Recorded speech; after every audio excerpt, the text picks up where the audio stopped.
Welcome to the How Did They Do It Real Estate Podcast.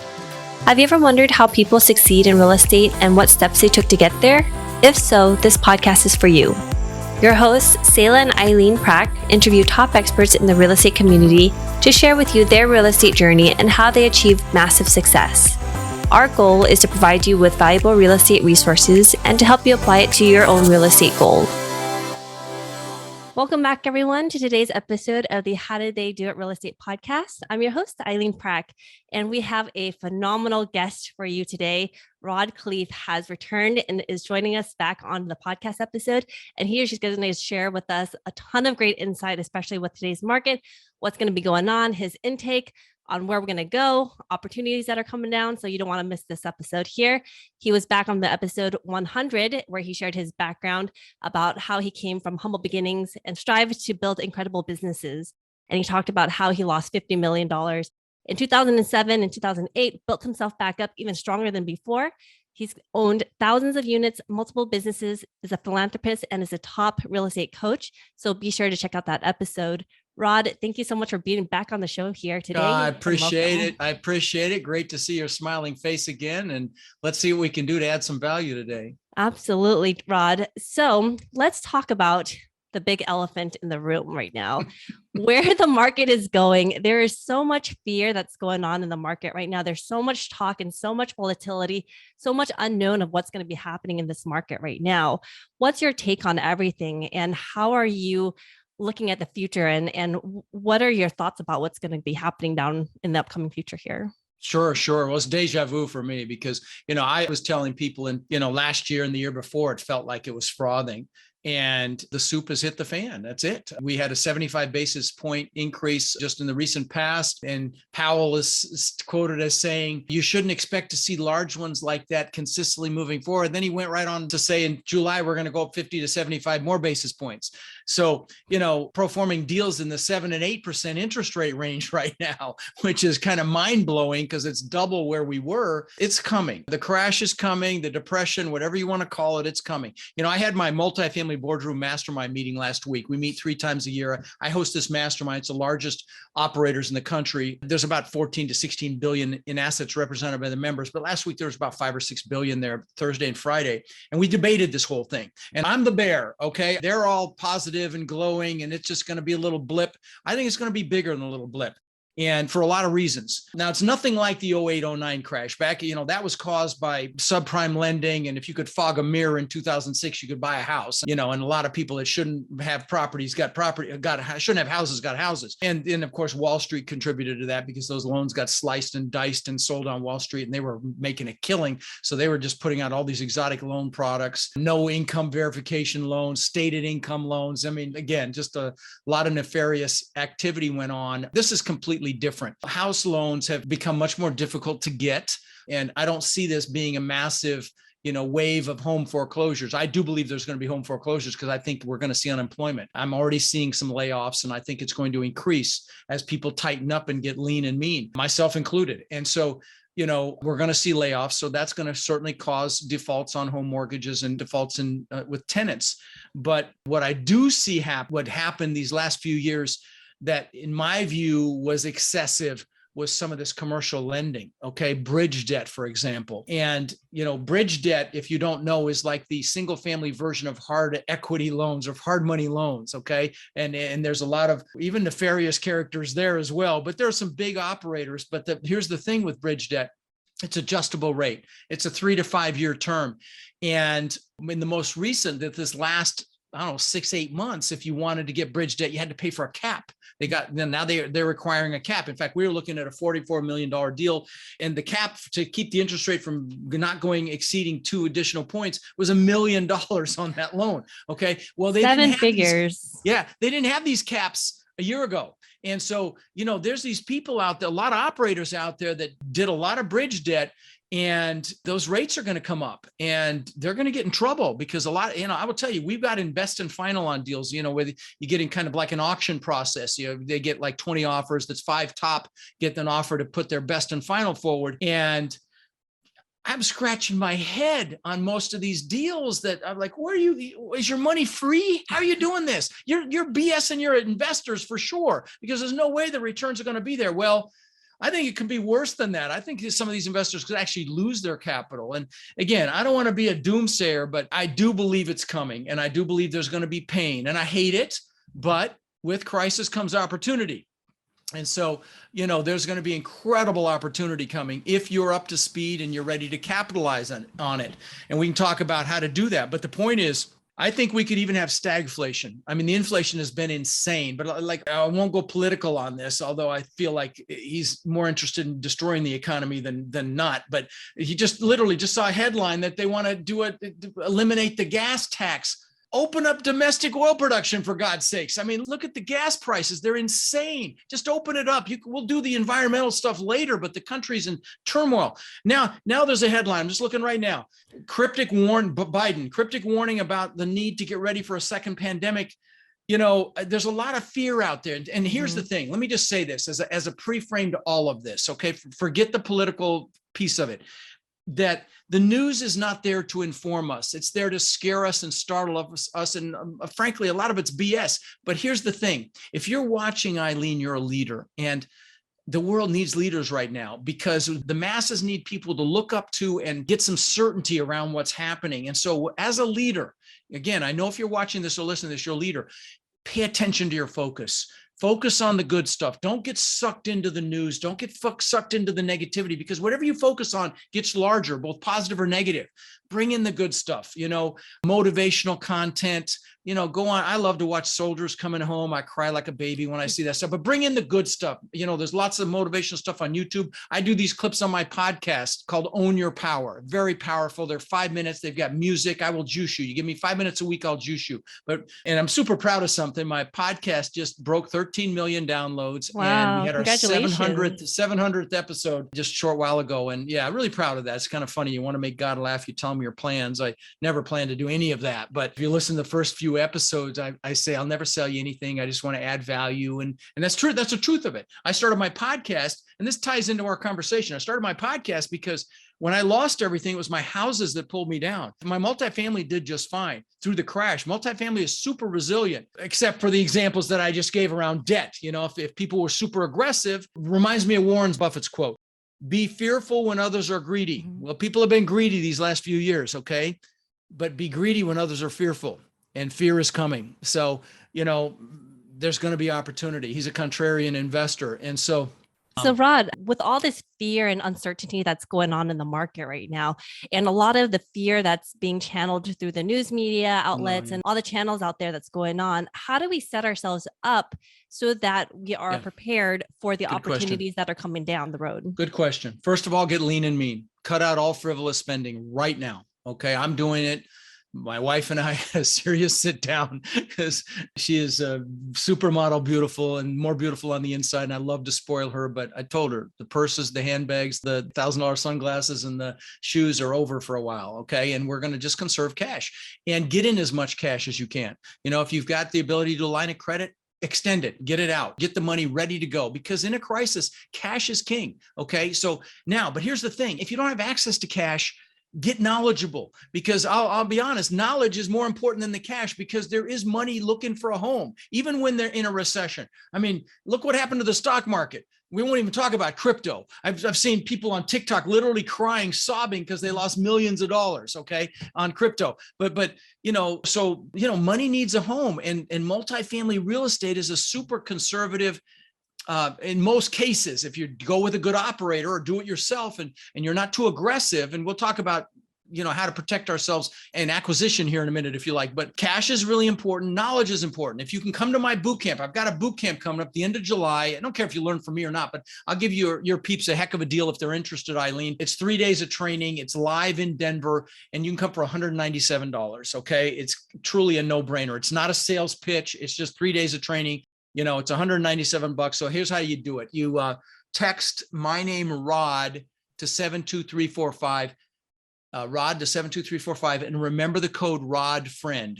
or you can go to rodindenver.com but remember the code RODFRIEND, and you can come for $197. It's double that now. So it's a good deal, and it's going to go to probably $700 before the event. But again, I don't care if you learn from me, but get up to speed right now, because if you're trying to learn this business in the depths of this recession, it's going to be too late. You'll be caught up in the fear. You need to build relationships now. You need to understand underwriting now. You need to, start talking to people. And I'll teach you at the event how to pre-frame your investors so they're not afraid of what's coming, and having those conversations. But like I said, if you can't make it to Denver, then get up to speed in your environment, go to your local meetup groups, do whatever you have to do to learn this now, because some economists are saying this could be the greatest transfer of wealth in our history.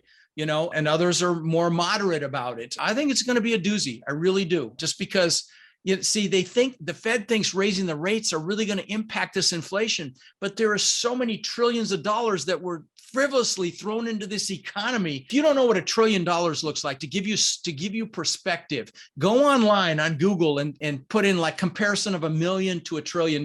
It will blow your mind. Okay. It's like a person standing next to a skyscraper. Okay. As an example. And so that's why we're seeing, I'll give you an example of this. Pay has gone way up. I mean, I saw $15.75 an hour on a sign at McDonald's, $18 to work retail at Hobby Lobby. Here's what's sad about that. Even with these pay increases, the purchasing power has decreased 3%. It's probably worse than that, but that's what the media says, but a headline that I read. But anyway, everybody is right now is being squeezed, even with the increase of salary and everything like that. Everybody's feeling it in their pocket. Your $100 today does not get you very far. I'm in a lot of cash and it's killing me, because I'm just literally seeing this, the number, it's rolling and it's going away. But I know that I need it, because that's really how you're able to capitalize on some of this stuff. But again, I also have access to cash because I have a lot of people. I'm in the ear of a lot of people. So I have the ability to, with my reach, like you do, Eileen. And so again, this could be your opportunity. If you're listening, if you haven't taken action on this yet, this could be your opportunity to literally set yourself up for life, your kids up, their kids up, if you take advantage of what's coming. Because in my podcast, I interview some of the largest, like you do, some of the largest operators on the planet. And you start to hear a pattern that, a lot of the people that have, men and women that have thousands and thousands of units started in 2009, 2010, 2011, and 2012. We call that a clue. Okay. So, that very well is coming again. So there will be purchase opportunities to exponentially do deals. I mean, we're getting calls back from brokers now. We were investing final on 3 deals that all 3 deals have come back and said, hey, I know you didn't get this deal. It's back on the market. Are you interested at this reduced price? That's what's happening already. And it's going to get more and more prevalent. Mm-hmm. And Rod, with the opportunities that are coming out and coming down the road here, there's different ways that you can get into it. You can start buying anything at your fingertips. You just blindly buy and just taking advantage of those opportunities. But there's a smarter way to look at things and prepare yourself and take a little bit more precaution, add some more conservatism as you get into different deals. So how do we protect ourselves as we're investing in different opportunities out there? And what are you doing? Well, here's the thing. Okay. Let's talk about passive investing first. Okay. Why would you give your hard-earned money to someone if you didn't have a basic understanding of what it is you're giving the money to? Okay. Like people will invest in the stock market, millions of dollars, and they'll talk to a stockbroker who's a salesman. Okay. They haven't got a clue what's really going on. I mean, very little knowledge about what's really going on. Same thing with multifamily. There are going to be a lot of passive investors that are going to be very unhappy with what's coming. I know you'll see the SEC will get involved. There'll be complaints and lawsuits, you name it. It's coming. And so, so even if you want to invest passively, for God's sakes, come to my boot camp or get yourself up to speed in some other fashion. So let me say that. Now, if you want to invest actively, again, don't wait. Number one, get up to speed, but be cautious. Do not be aggressive right now. I just literally sent an LOI out to my coaching students that has a clause for a financing contingency, a very precise, specific financing contingency.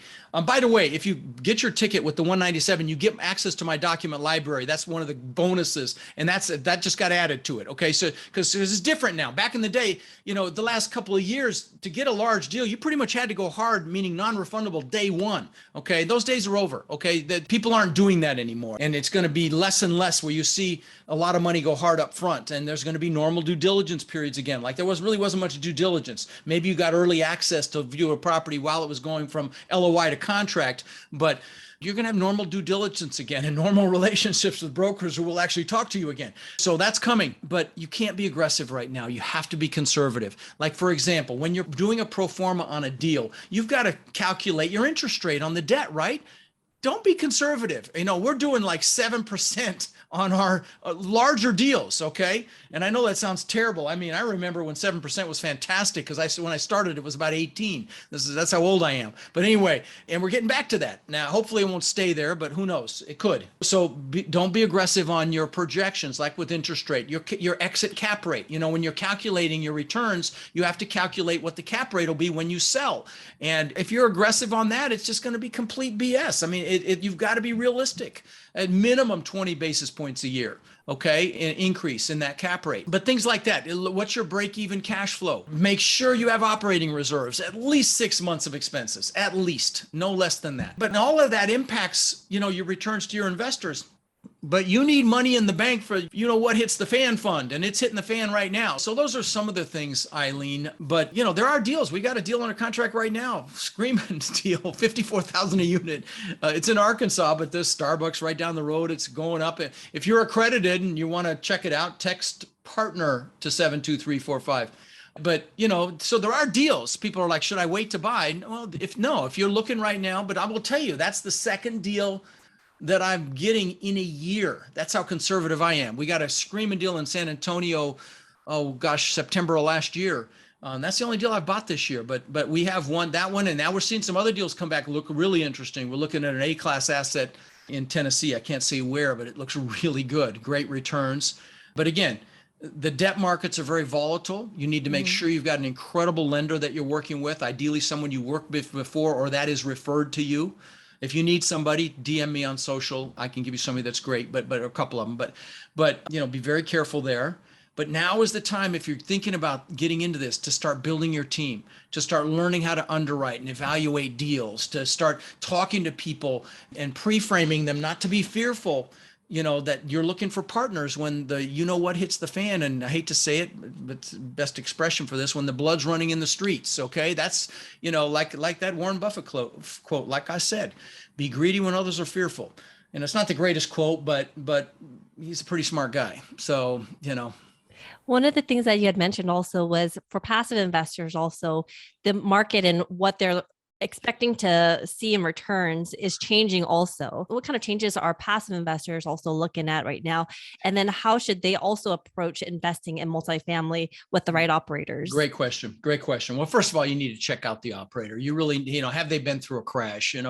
I've got a list of questions you can ask. I can give it to them if you want me to give it to them. It's a list of questions you should ask a GP before investing. Happy to provide that if you want. It's text GP questions to 72345. It's a book. It's got, 60, 70 questions to ask. So you ask the right questions, but you need to lower your expectations. Okay. Lower your expectations, because I'm going to tell you, when somebody throws out some big double-digit returns on cash and IRR right now, I want to call them out on that, because it is much tighter now. And there's a lot of BS out there, Eileen, that, I'm trying to keep the profanity to a minimum, but I need to use it for impact. There's a lot of that out there right now.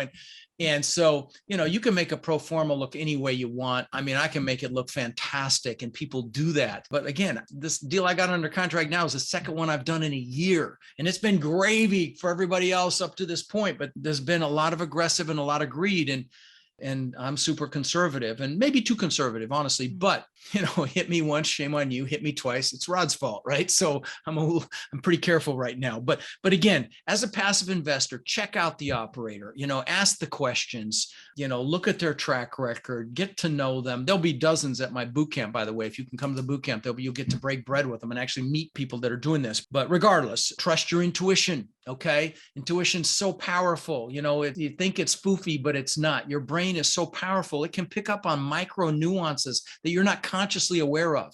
And it's called your gut. When your gut feels off, trust it. There's a book about this called Blink, talks about some of the world's greatest art experts. They can look at a painting and they know it's a fraud, but they don't know why. Okay. And that's the same thing with your brain when you're meeting someone. So trust that. But just be cautious right now. And again, if you can, get up to speed, because You'll be able to recognize if someone's being too aggressive, if like if their first year rents are double what their trailing 12 was, for example. That's not going to happen. Okay. It's not real. What are they putting for vacancy their first few years while they're doing a reposition? If they're repositioning, have they, taken into account potential supply chain issues? How aggressive are they on their rent increases? Do you think rents are going to continue to go crazy when we're in the depths of a recession? No, they're not. If they're counting on that just to survive in the deal, they're in big trouble. Okay. And there are a lot of people that did that. Okay. They're counting on big rent increases just to survive. Forget returns. I mean, just to get by. They're not even meeting their preferred return their first couple of years. And again, if you don't have a basic understanding of this, you could lose your money. Honestly, not just not get the return. You could actually lose your money. No, absolutely. No, thank you for all of that. So are you looking at markets equally? Do you think that some markets are going to outperform other ones, or how are you approaching that now? Well, it's all about jobs. So small towns are more dangerous. Okay. Not to say you can't do them if there's larger, diverse employment, but, I like the South. I just do, not a political statement, but I won't do business in a blue state. It's just harder to do business. They're not business friendly. It's not political in that regard. So I love Florida. I'm looking at my map here. Florida, Georgia, the Carolinas, love it. Texas, incredible. We're up as far as Ohio and Indianapolis. There's some great markets up there that we love, but I stay on the East side. There's no reason to go further than that. If you're on the West Coast, there's no reason for you to come to the East Coast and vice versa. And I teach this stuff at the boot camp, by the way, the markets you should go after. But, I tell people, I'll just tell you right now, I tell people to choose to select ideally from one of four markets, the first being their backyard. And the backyard being a 2-hour drive around, 2 hours in any direction, because you can literally day manage it if you have to.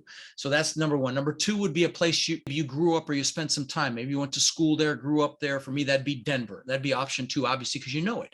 Third option would be somewhere you've got friends or family. You've got boots on the ground. They know, they've got the ear to the ground. They know what businesses are moving in and out. They can help you if you need help there. That'd be option three. And the fourth option would be, somewhere you enjoy visiting, might even want to retire. So those would be the top four options to consider first. Now, if none of those apply, then I would just tell you, if you're in California, don't go to Boston or vice versa. That's silly because there's plenty of low-hanging fruit much closer.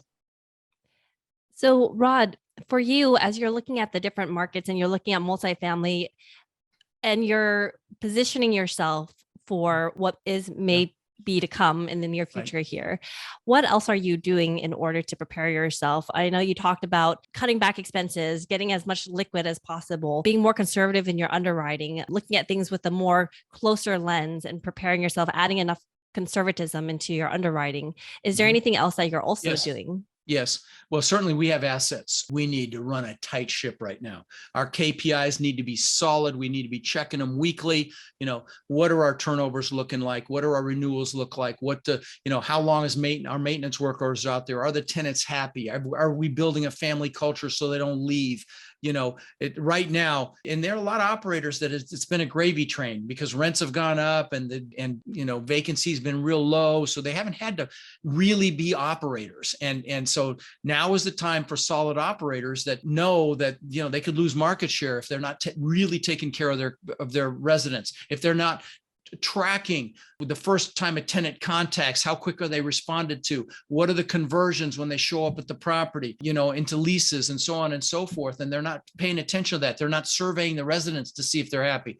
All of these things, right now, asset management is going to be huge. So that's for, someone that already has some assets. So like me, so that's one thing we're working on. Like I say, liquidity, being more conservative, gearing my team up. I've actually added people right now to get ready for this because I'm, last time I got crushed by the wave. I'm surfing that bad boy this time. Okay. So, because I know it's coming. And so, just like I say, just getting ready, building those relationships with brokers, with our lenders, really exploring all the different lending options. Because the problem up to this point has been finding deals. The problem from this point forward isn't going to be finding the deals. It's going to be finding the money. And so, pre-framing our investors, enhancing those relationships. Is that enough? No, fantastic, Rod. No, thank you so much. Yeah. And so in today's market, especially, with all the fear, you talk a lot about, I want to kind of get into a little bit of the mindset a little bit too, Okay. because that's, I think, a huge part of this as we're getting a lot of the negativity out there. You talked about, we have to focus on the positive and the opportunities that are Focus is coming up. critical. Yeah.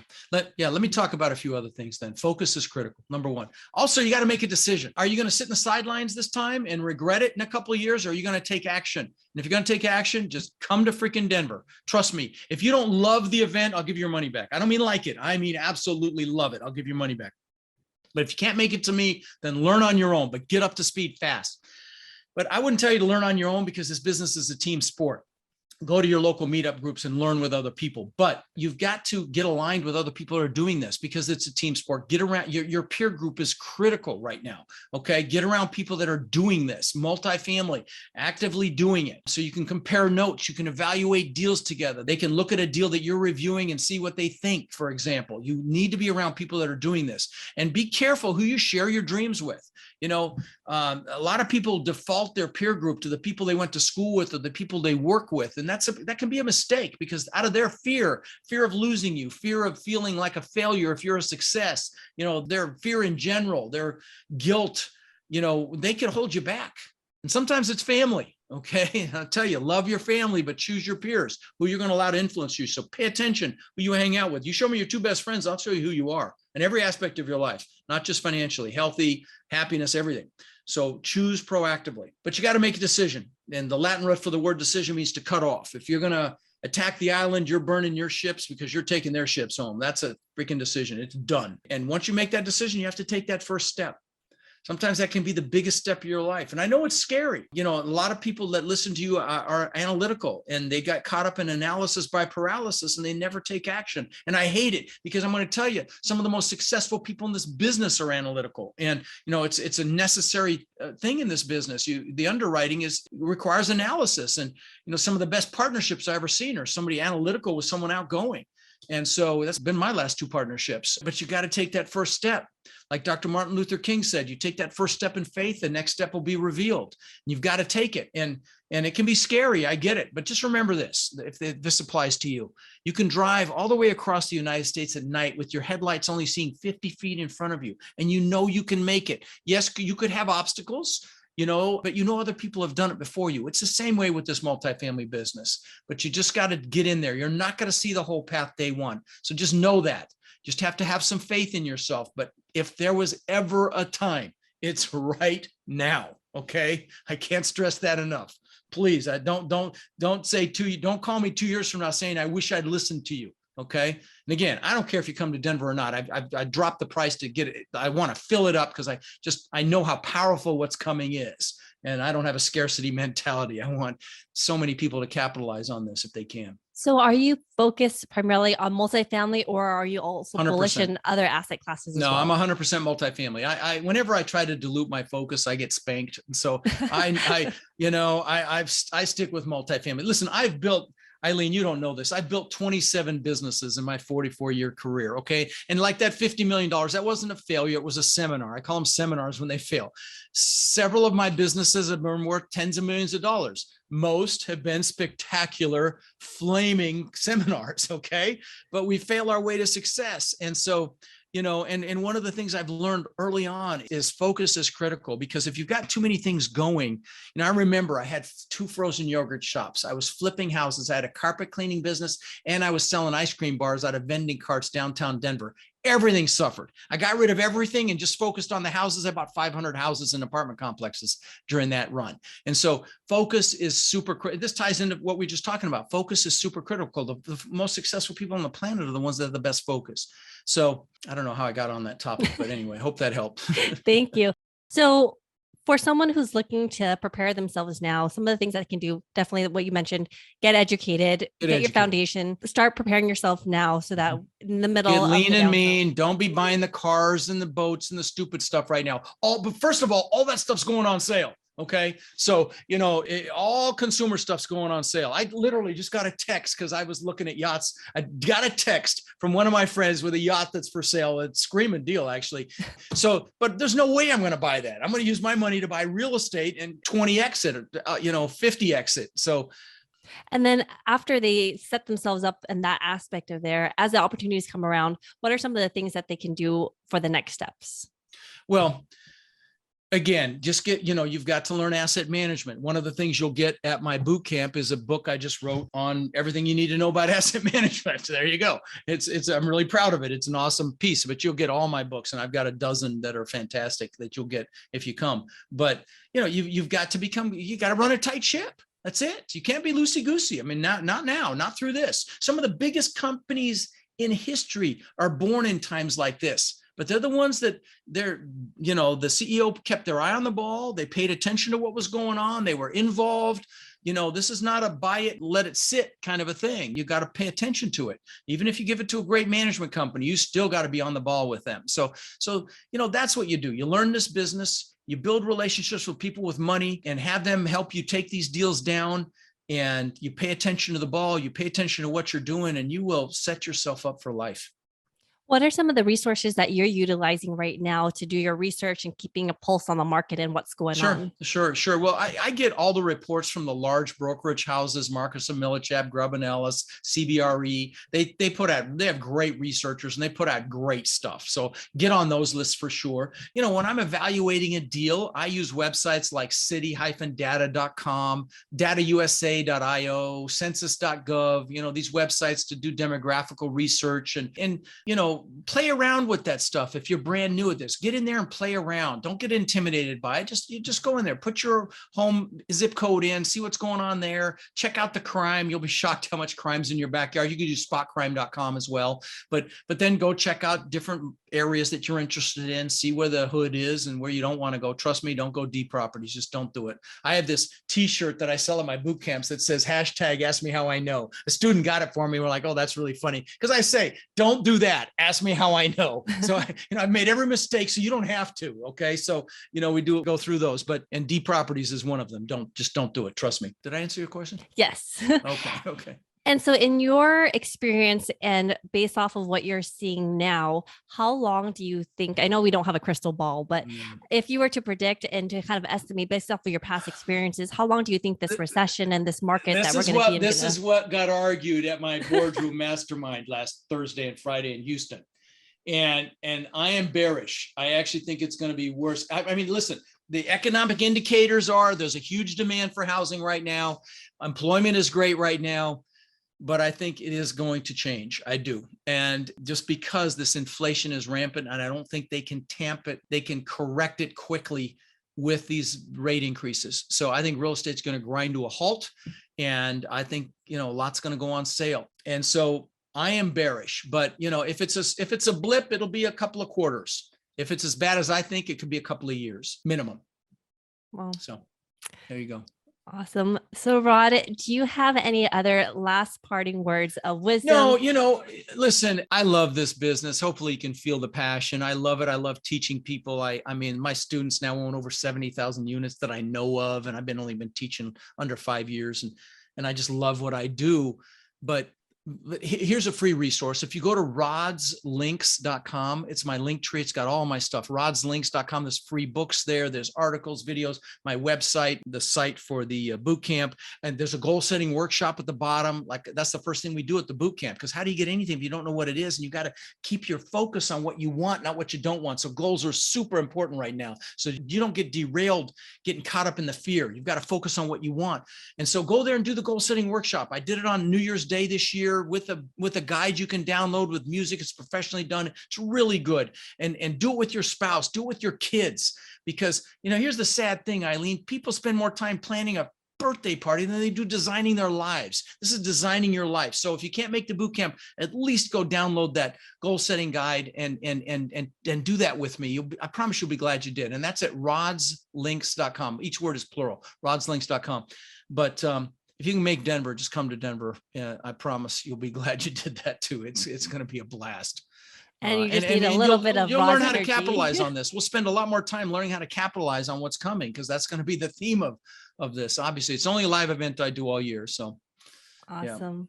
But Rod, I really appreciate your time today, your insights of what the market's looking like, your experiences. That's so insightful. And I'm super excited to see what's going to happen. And, thank you so much again for all of your time. I hope it didn't feel too much like a sales pitch. I don't make any money at $197. Please know that. I really would love to see over 1,000 people there and just have a lot of fun with this. That's the reason I'm pushing it so hard, because I know what's coming. I've been there and I know what's coming. So absolutely. And we'll also include all of these in the show notes, so it's easy for our listeners to find the links to all of this. And thank you for listening to our podcast today, brought to you by Bonavest Capital. We would really appreciate it if you can go to iTunes right now and leave a rating and written review. Also, please don't forget to subscribe so you can always get the latest episodes. You can also connect with us on Facebook, How Did They Do It Real Estate. We'd love to hear your feedback and any topics that you're interested in for future episodes. Lastly, to learn more about us, you can go to bonavestcapital.com and fill out the Contact Us page so you can speak to us directly. Nothing on the show should be considered as specific personal advice. Please consult your legal, tax, and real estate professionals for individualized advice.